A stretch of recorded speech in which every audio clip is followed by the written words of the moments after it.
Hey everyone, and welcome to this podcast. We're working our way through Bonhoeffer's Discipleship, and it just so happens that the section that we're on, the chapter that we're on, is on the Sermon on the Mount, which is the lectionary reading for today. So in Luke 5, we got the call of the disciples, and interestingly, this is exactly what Bonhoeffer focuses on in the first few chapters. He's talking about how the disciples are being called. And we have spent quite a bit of time talking about how the call is a call from security, the world that we create, the culture that we create. So in chapter 6, Luke chapter 6, verse 12, it focuses in on the disciples once again. And now Jesus is going to narrow it down to the 12, and he gives a list of who these 12 are. And then in verse 17, it begins to describe Jesus coming down to give a teaching. And it describes the mass of people who are there to hear him. But more than that, they're coming to Jesus to be healed. It says, verse 19, and all in the crowd were trying to touch him, for power came out from him and healed all of them. Now, this is all in the context of what Luke is saying about the ministry of Jesus. So in Luke 4, you get Jesus going into the synagogue, reading from the prophet Isaiah about God coming to bring healing, to free the oppressed, and that becomes the basis of the ministry and the focal point of the ministry. So we should read the healings and the exorcisms as a way in which Jesus is freeing people to live as human beings, to live as God's people. And then what he does is he begins to teach the disciples, and I think this is important. Sometimes we think of the Beatitudes or the Sermon on the Mount as being given to everybody that is there listening to Jesus. Now, certainly they hear it, but he's teaching the disciples, and he's giving these blessings, Beatitude blessings, to the disciples. But he's also talking about woes or curses. And so this is what the text says. So this is Luke's gospel. Verse 20 says, then he looked up at his disciples and said, blessed are you who are poor, for yours is the kingdom of God. Blessed are you who are hungry now, for you will be filled. Blessed are you who weep now, for you will laugh. Blessed are you when people hate you, and when they exclude you, revile you, and defame you on account of the Son of Man.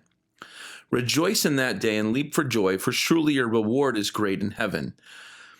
For that is what the ancestors did to the prophets. But woe to you who are rich, for you have received your consolation. Woe to you who are full now, for you will be hungry. Woe to you who are laughing now, for you will mourn and weep. Woe to you when all speak well of you, for that is what the ancestors did to the false prophets.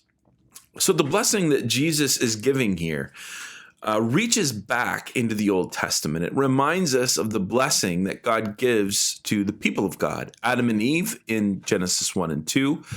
But more importantly for us is the blessing that is given to Abraham in Genesis 12. And when we read in Genesis 11 the story of the Tower of Babel, we're reading about humanity creating a city. And what they're doing is they're setting up security for themselves. They're building a tower. They're trying to protect themselves. And so they're creating this sense of security to protect them from their neighbors, from other people, but also from God.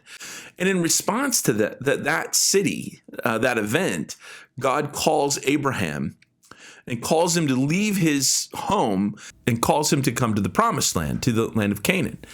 What's interesting is the way in which the text in Genesis 11, what you get is humanity wanting to make a name for themselves. Come, let us build ourselves a city. Let us make a name for ourselves.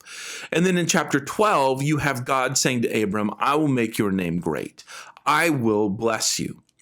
And so this conflict is happening here, this conflict between the tendency of fallen humanity to want to create their own way of life and their own form of security, and the promise and blessing then that is given to Abram, who's left everything that he knows. And it is this call into insecurity that Bonhoeffer keeps emphasizing is the call of discipleship. And so we need to frame what Bonhoeffer is talking about with the disciples in this kind of Old Testament context. And now when we look at the Beatitudes, when we hear Jesus saying, "Blessed are you who are poor, for yours is the kingdom of God," what Bonhoeffer is saying is the poverty that is being described here is the poverty that comes when we leave security and enter into insecurity. This is what happens to the disciples.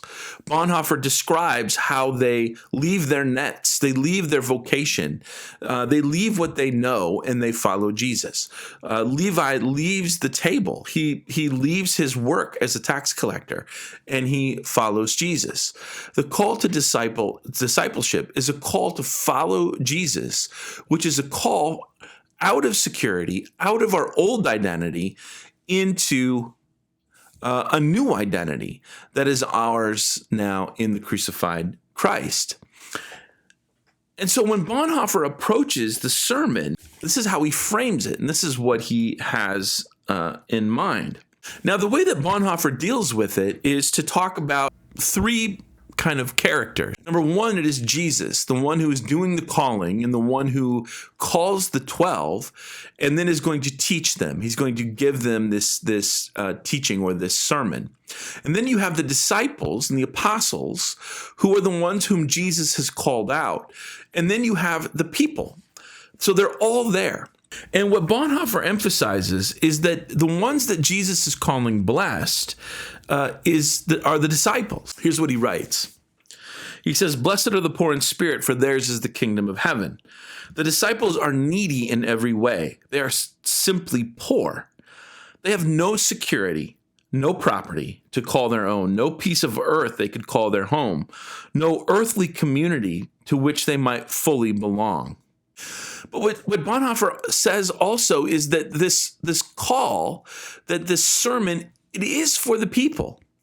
That the disciples are the ones who are being called out to be given this sermon so that they then can be the ones to go and bless the people. And Bonhoeffer talks about how this part of it is kind of hanging in the balance. Will the people listen to the word that is preached about who Jesus is? They see him, they're trying to touch him. Will they follow him? Or will they turn away from him? Will they go back into the life that they know? Will they go back to the security of their old identity and their old way of life? Now, what's also interesting is the way that Bonhoeffer describes two different kinds of preachers or leaders. So he's setting up the disciples on the one hand, or the apostles on the one hand, who are to be the ones who carry out this blessing, this word, this call to enter into the life of the kingdom of God, which is a life of insecurity, to be called out of the cultural power, the violence, the anxiety, and the fear, and to follow Jesus.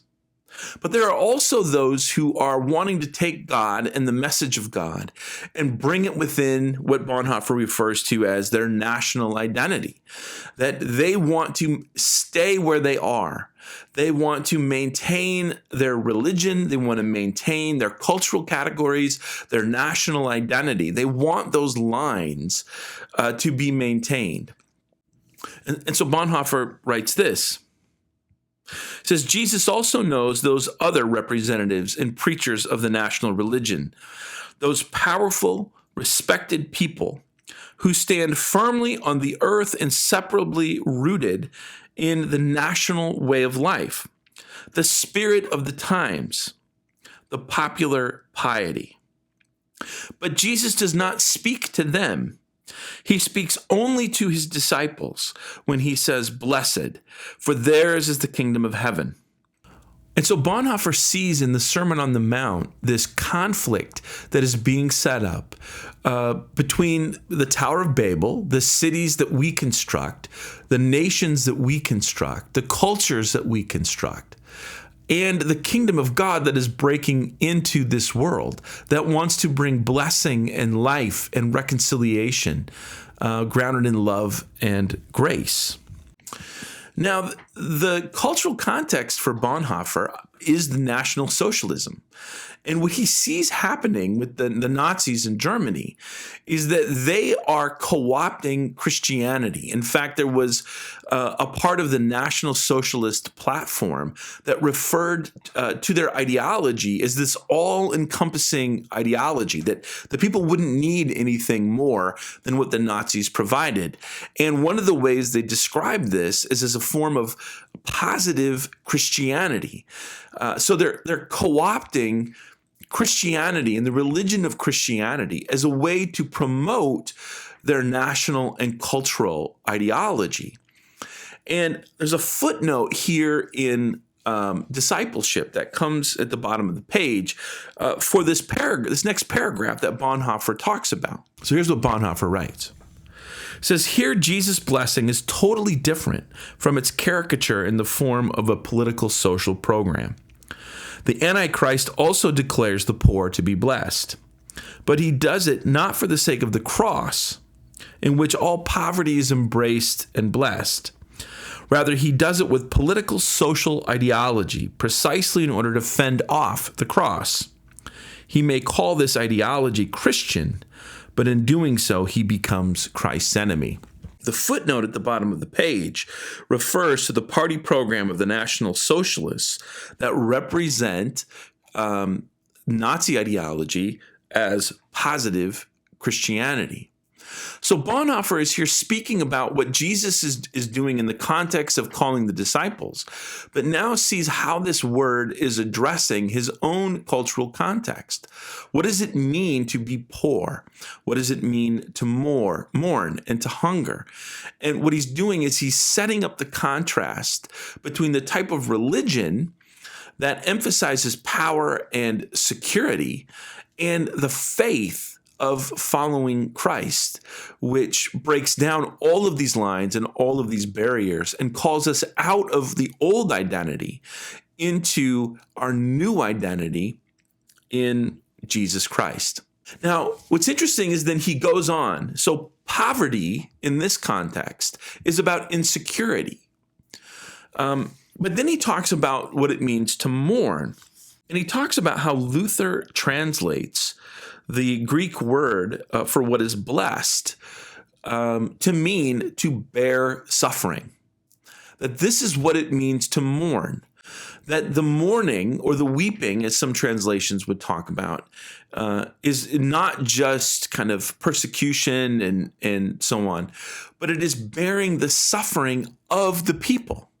That the disciples are going to be sent back out to the people to call them from security to insecurity, but also to enter into those who are being oppressed. And in Luke's gospel, that oppression comes in the terms of disease, in sin, and uses the language of demons and exorcisms. But at the same time, we can think about oppression that comes in a variety of different ways. The ways in which the economically impoverished are oppressed, the ways in which racism and hatred bring oppression, the ways in which being unwilling to play ball with the powers that be brings rejection and brings oppression. And what Bonhoeffer is saying here is that the disciples are being taught by Jesus, being given this message of poverty, of weeping and mourning, of hungering, of being rejected and persecuted, because they are going to be the ones called to go back out to the people and to confront this other kingdom, these other preachers who want to take the message of God and want to take religion and want to bring it back in to the cultural world that they are a part of. He says the important part is the bearing. The community of disciples does not shake off suffering as if they had nothing to do with it. Instead, they bear it. In doing so, they give witness to their connection with the people around them. At the same time, this indicates they do not arbitrarily seek suffering, that they do not withdraw into willful contempt for the world. Instead, they bear what is laid upon them and what happens to them in discipleship for the sake of Jesus Christ. So this is not some kind of self-righteous martyrdom that the disciples are being called to. This is suffering that comes from being sent by Christ back into the world to be the ones inviting them to hear the call of Jesus, to step out of security, to step out from under these cultural powers and into the kingdom of God. I believe that the gospel is very spiritual. It is about a reconciliation between God and humanity in Jesus Christ. And part of the liberation that Jesus comes to bring is liberation from sin, this inwardly turned nature that ends up creating these systems of oppression. But we're also called to love our neighbor and to go back out into the world. And this is what Jesus is preparing his disciples to do. He's giving them this sermon, this pep talk, to say, this is what the kingdom of God is like. And this is what it's going to mean for us to enter into the world, go back out to the people to proclaim the blessing that God is bringing into this world in Jesus Christ. But this blessing is now in conflict with fear, with anxiety, with violence, with hatred, racism, lack of concern for the poor, lack of concern for the immigrant and the refugee.